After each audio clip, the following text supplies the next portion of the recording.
Okay so hello everyone, I am Shobhit Karwa. तो आज हम डिस्कस करते हैं कि आपकी 1.5 डेज में क्या स्ट्रेटेजी रहनी चाहिए लॉग से रिलेटेड। ओके, आई होप आपके एग्जाम आपकी प्रिपरेशन बहुत बढ़िया चल रही होगी और इसी को बेहतर बनाने के लिए मैं आपके लिए लाया हूँ एक 1.5 डेज की एग्जाम डे स्ट्रेटेजी। सबसे पहले चीज लाइक 24 जून को जैसे आपका अकाउंट्स का एग्जाम है, फर्स्ट पेपर रहेगा, आप 5 o'clock का आई थिंक पेपर ओवर हो जाएगा एंड उसके बाद में आप अराउंड 5:30 6 o'clock जब भी घर पे आए, एक चीज का ध्यान रखना, अकाउंट्स का पेपर कैसा भी गया हो, अच्छा गया हो बुरा गया हो, तो आपको उसकी कोई टेंशन या फिर बहुत ज्यादा ओवर कॉन्फिडेंट नहीं होना है। You have to go to next paper. Okay, उसके बारे में सब छोड़ देना, अभी सोचना वगैरह ये सब चीजें, इसलिए आप 6 to 7 o'clock तक आप थोड़ा सा रिलैक्स कर लेना। नेक्स्ट अपन फिर स्टार्ट करते हैं 7 o'clock से लॉ पढ़ने बैठ जाना, क्योंकि अपने पास खाली 1.5 डेज है एंड यू नो कोर्स बहुत लंबा है और उसको कवर करना काफी टफ रहता है। ठीक है, तो अपन पहले से एक चीज मैं हमेशा सबको कहता हूँ कि लाइक जिन्होंने जो फर्स्ट वाला एग्जाम का डे वो जीत लिया तो आगे की प्रिपरेशन बहुत जल्दी जीत सकता है। ओके, जैसे ही आप 7 o'clock आप स्टार्ट करते हो सबसे पहले पढ़ाई करना, तो थोड़ा सा इजी टॉपिक या फिर ये क्या है कि जो आसानी से हो सके टॉपिक, क्योंकि उसमें आप काफी थके हो। ओके, तो इंडियन पार्टनरशिप एक्ट 1932 सबसे पहले वो उठाएंगे अपन 7 to 9 PM तक। मेक श्योर वो कंप्लीट हो जाए और सबसे बेस्ट स्ट्रेटेजी तो ये रहेगी, जैसे आपने एक रिजर्व बनाया 7 to 8:30 तक ही खत्म करना है, पीछे का आधा घंटा या तो आपने एक बार वापस से ब्रशअप कर लिए रिवीजन के लिए, या फिर अगर कोई बच गया पार्टनरशिप एक्ट में क्वेश्चन तो उसको कवर करने के लिए। ठीक है, ऐसा ऐसा अपन बाकी सब टॉपिक्स में भी स्ट्रेटेजी यूज करेंगे। Next is 9 to 10 PM। 9 to 10 PM में आपको इंडियन कॉन्ट्रैक्ट एक्ट की कम से कम एक यूनिट तो पढ़ ही लेनी है। आप चाहे तो मैं तो रिकमेंड करता हूँ यूनिट 1 कीजिए, क्योंकि वो काफी इजी रहती है। ठीक है, फिर 10 o'clock आप आराम से एक बार नींद ले लेना, ताकि यह है कि आपको नेक्स्ट डे के लिए आप बहुत ही अच्छी एनर्जी के साथ प्रिपरेशन कर सको। ठीक है, 10 o'clock we hope you will sleep and then आप मॉर्निंग 4 o'clock आपको स्टडी करने बैठ जाना है। ठीक है, ऐसा नहीं कि आप 4 o'clock उठ रहे हो या फिर ऐसा कोई कुछ है, क्योंकि 1 मिनट भी बहुत मायने रखता है। ठीक है, अब 4 o'clock से 8 o'clock अपन बिना ब्रेक के 4 घंटे लगातार पढ़ाई करेंगे, वो है इंडियन कॉन्ट्रैक्ट एक्ट। ठीक है, इंडियन कॉन्ट्रैक्ट एक्ट बहुत ज्यादा क्वेश्चन कवर करता है, अराउंड 30 मार्क्स का। वो अगर आपने कंप्लीट कर लिया तो देखिए सुबह 8 बजे तक आपके हाथ में लाइक 30 से 40 मार्क्स होंगे। ओके, और अपने को पास होने के लिए कितने चाहिए? 40 मार्क्स। ओके, देन थोड़ा सा ब्रेक लेना आधे घंटे का, 8 से 8:30 तक थोड़ा सा ब्रेक, नाश्ता वगैरह जो भी आपको करना है या फिर फ्रेश वगैरह आपको करना है वो सब आप कर लेना। ठीक है, उसके बाद में 8:30 to 10:30 अपन को लेना है companies act and LLP act. ठीक है, पहले आप कंपनीज एक्ट करना, उसके बाद में LLP एक्ट करना, ये ज्यादा बेटर रहेगा। ठीक है, और उसके बाद में 10:45 टू अपन के 10:30 to 10:45 अगेन आप 15 मिनट का ब्रेक है। उसके बाद में 10:45 से 4 PM तक मेक श्योर करना बिजनेस कॉरेस्पॉन्डेंट सब खत्म हो जाए, BCR पूरा अपना कंप्लीट हो जाए। उसका रीजन है कि जब BCR में आपको जैसे एक टॉपिक का एक बड़ा बड़ा क्वेश्चन उठा लिया या फिर उससे रिलेटेड पढ़ लिया, ठीक है, आपका कंप्लीट हो जाएगा BCR। और इसी के अंदर आपको मैं जैसे थोड़ा सा लंच ब्रेक वगैरह इंक्लूड कर लिया, बट मैं सबको इंक्लूड करके मैं मान रहा हूँ आपके 5 आवर्स में BCR कंप्लीट हो सकता है इजीली। ओके, उसके बाद में बात करते हैं 4 से 4:30 फिर अगेन आप थोड़ा सा रिलैक्स लेना, नैप ले लेना या फिर कुछ भी, ताकि आपकी वापस एनर्जी बनी रहे। नेक्स्ट 4:30 to 7 PM अपन ने लास्ट टॉपिक बचा है, वो है सेल्स ऑफ गुड्स एक्ट 1932।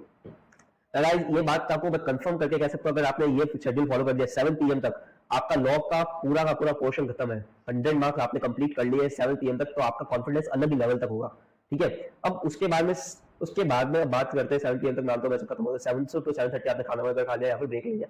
अब बात करें 7:30 to 10 PM, इधर तक क्या करना है? नेक्स्ट 2.5 घंटे में अपन को जो भी केस स्टडीज है पुराने पेपर्स की हुई, इंस्टीट्यूट के मॉड्यूल्स में जो दी गई है, या फिर कहीं से भी RTPs MTPs जहां से भी कहीं केस स्टडीज आई, वो सब अपन को कंप्लीट कर ली है। प्लस अपन ने 7:30 to 10 PM का एक अलग से ये केस स्टडीज के साथ रिजर्व पोर्शन में बनाया गया है कि इन केस आपके BCR में लॉ में कोई भी पोर्शन बाकी रहा हो तो आप उस टाइम वो कंप्लीट कर लो। ठीक है, तो आप उस टाइम। अब बात करते हैं 10 PM को आपको प्रॉपरली स्लीप ले लेनी है। रीजन बहुत सिंपल सा है कि बहुत ही गैम्बल करना मत कि मैं 3-4 घंटे सोऊंगा, या फिर अगर कोई पोर्शन बाकी रहता है कोई दिक्कत नहीं है, बट नींद पूरी लेनी है। ठीक है, ऐसी गलती बहुत से बच्चे करते हैं कि जब कोर्स नहीं होता है तो वो नींद को कॉम्प्रोमाइज करते हैं, 2-3 घंटे सोते हैं, 3-4 घंटे सोते हैं, बट प्रॉब्लम ये हो जाती है आपको फिर अगले दिन याद नहीं रहती बहुत सी चीजें। ठीक है, जो पढ़ा हुआ है वो भी भूल जाओगे। ठीक है, इससे अच्छा जितना क्वेश्चन कवर किया कोई दिक्कत नहीं है, सो जाओ आराम से। 10 PM को सुबह 5 बजे उठना है, 7 आवर्स की स्लीप। मैं कह रहा हूँ 7 आवर्स के बोला है, कम से कम 6 आवर्स की तो लेनी है आपको। ठीक है, 1 सेकेंड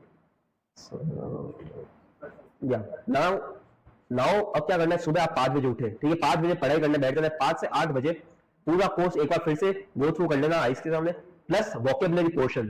क्या है कि वोकेबुलरी पोर्शन में कौन सी चीजें याद करने को रहेगी? तो इसीलिए अपन अगर एग्जाम डे के सुबह ही करेंगे तो फिर अपन को एग्जाम के दिन याद आ जाएगी। 2 बजे आपका पेपर है और 2 बजे तक आपको ऑब्वियसली याद रहेगी।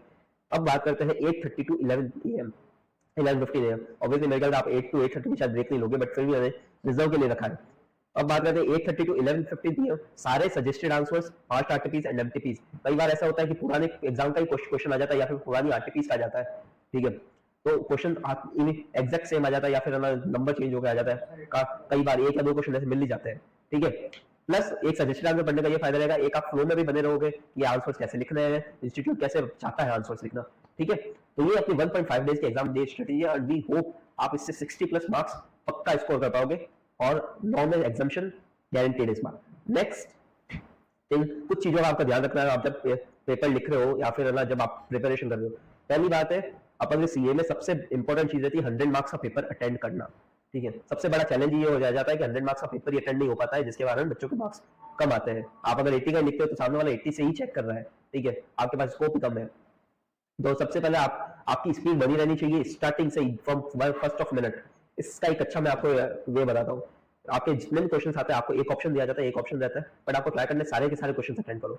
अगर आपके 6 क्वेश्चन है, 6 में से 6 क्वेश्चन अटेंड करने, जिसके अंदर इसका फायदा ये होता है कि आपका अगर 6 में से चेक तो ठीक है 5 ही होंगे, बट 5 में से जिसमें सबसे ज्यादा मार्क्स है ना वो कैलकुलेट होकर आएंगे, ठीक है। तो इसका आपका सबसे बड़ा बेनिफिट रहेगा और आपको एक वो मेंटेलिटी में पहले से रहेगा ना कि 120 मार्क्स का पेपर अटेंड करना है, तब आप उससे अकॉर्डिंग जाओगे। तो कम से कम 120 का सोचोगे तो 100 मार्क्स का तो अटेंड होगा, ठीक है। तो इस चीज का ध्यान रखना है।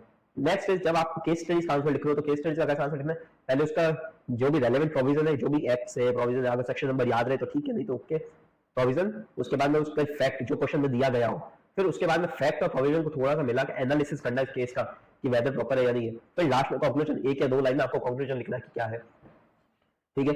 और नेक्स्ट आपका पेपर में जो सबसे आपको अच्छे 3 क्वेश्चन आते हो ना, उनसे स्टार्ट करना है, ठीक है। कुछ होंगे जिसमें क्वेश्चन होंगे जिसके अंदर पार्ट्स होंगे, सारे पार्ट्स जिसके आ रहे हो वहां से स्टार्ट करो, ठीक है। ऐसा कोई जरूरी नहीं है कि अगले को कैसा लगेगा, इजी क्वेश्चन है मैं क्यों करूं पहले, नहीं, अगर इजी क्वेश्चन आपको आ रहा है आप पहले वो करो, ठीक है। उसका बहुत बड़ा इफेक्ट रहता है जो पेपर चेक करे उसकी मेंटेलिटी के ऊपर, ठीक है। आपने पहला दूसरा तीसरा क्वेश्चन अच्छा कर लिया तो उसके मेंटेलिटी में रहेगा कि ये बच्चा पढ़ के आया है, ठीक है।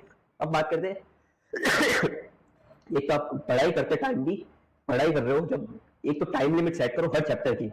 ऐसा नहीं है कि जैसे मैंने आपको बोला था इंडियन पार्टनरशिप में 2 घंटे, तो ऐसा नहीं आप उसको 3, 4, 5 घंटे लेके बैठ गए। अगर आपने एक चैप्टर में बहुत ज्यादा ध्यान दीजिए तो आपका पूरे कोर्स की कवरेज हैम्पर हो जाएगी, ठीक है। और 1.5 दिन के अंदर पूरा सीए का कोर्स रिवाइज करना अपने आप में बिग चैलेंज है, तो अपन को एक टाइम लिमिट सेट करनी होगी।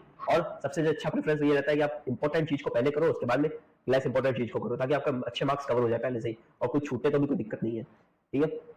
और यही चीज अपन को एग्जाम में अप्लाई करनी है कि कोई भी एक क्वेश्चन पे अटक के नहीं रहना है। जैसे आपने पहले एक क्वेश्चन किया और आपको चलो आधा क्वेश्चन आया, आधा आंसर आया, आधा नहीं आ रहा, कोई दिक्कत नहीं, कुछ भी लिख दो, बट उस टाइम एक बार लिख के आगे बढ़ जाओ, ठीक है। और नहीं तो और ऐसा हुआ कि भाई कोई क्वेश्चन है जिसको आपने रखा कि भाई कोई आ ही नहीं रहा है और कुछ पार्ट है उसके अंदर, तो आप क्या करना कि 2-3 मिनट तक मैक्स सोच सकते हो, बट उसके बाद में थोड़ा सा 4-5 लाइन उसके बारे में लिख लेना इधर उधर का, बट छोड़ना मत उसको। 100 मार्क्स का अपन को अटेंड करना है, चाहे कुछ भी हो जाए, कुछ भी लिखो बट करो अटेंड, ठीक है।